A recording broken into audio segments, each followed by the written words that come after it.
Porsche started with a 2-liter engine in 1965, and in 74 they went to 2.7 liters. And they had a brand new fuel injection system called a CIS injection made by Bosch. And one of the reasons they did that was they polluted less, they're smog friendly. And interesting, 74 is the first year for that fuel injection system.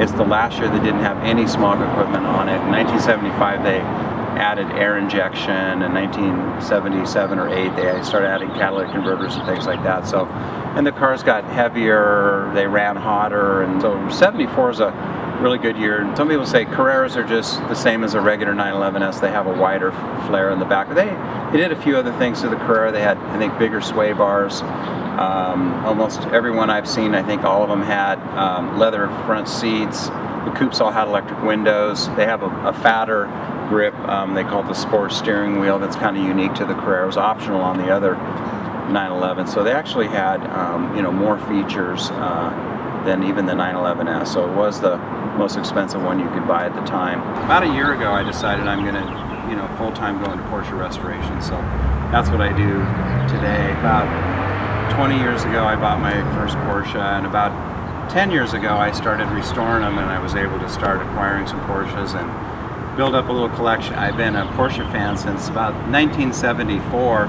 A friend of mine was a little bit older than me. He went out and bought himself a brand new Porsche. That was a 1974 911S Targa, and that did it for me. I got to ride in the car, occasionally got to drive the car back then, and that was my dream from then on. And one of the things I do when I restore a car, I try to make them as exactly original as I can. Every little detail as perfect and original as I can get it.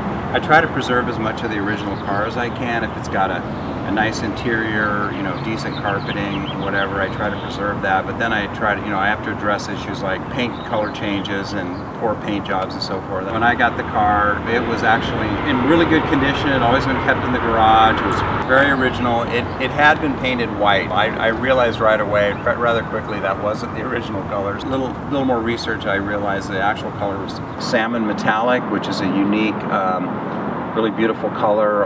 It also looks a little bit like a shiny copper penny, I call it sometimes. This car has a tan and black interior, which was a 74 thing. When I restored this car, the interior was in beautiful condition. No cracked dash, beautiful steering wheel, the seats, the carpeting, very nice, and I was able to preserve everything on the interior of this car and just clean it, essentially condition it. Nothing was changed. I completely disassembled the car myself. I had it professionally painted, and I reassembled it. My labor is probably 3 solid months of full-time labor, just taking it apart, putting it back together, and getting it as perfect as I could. I did replace the headlights with new old stock units. The wheels are original anodized finish from early 70s. They've not been restored. They're original finishes. Target top was already in beautiful condition. It had been recovered at least once in the past. I just cleaned it. This car has a rebuilt engine, about 50-some thousand miles. It got completely rebuilt, and this car now has 92,500 miles on it. So it's a low mileage car.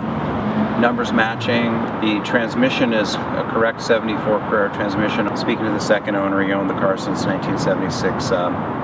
Original transmission, the original engine that has been rebuilt. This car came with the optional fog lights. I think the original Bilstein's underneath. They're the green. I've seen the earlier 74, 73 Ford dating on them. They work beautifully. I didn't replace anything in the suspension on this car. The entire bottom of the car is detailed, cleaned down to the level of using a toothbrush on every part under the car, the wheel wells and all that.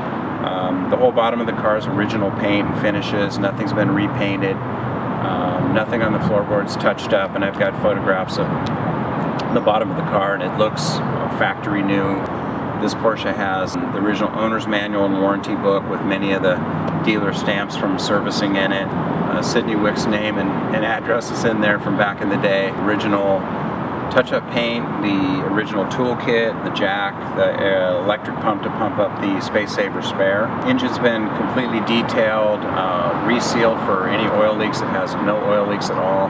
Major tune-up, spark plugs and cleaned fuel injectors and tuning by a professional. The engine was taken out of the car for the paint job and then put back in.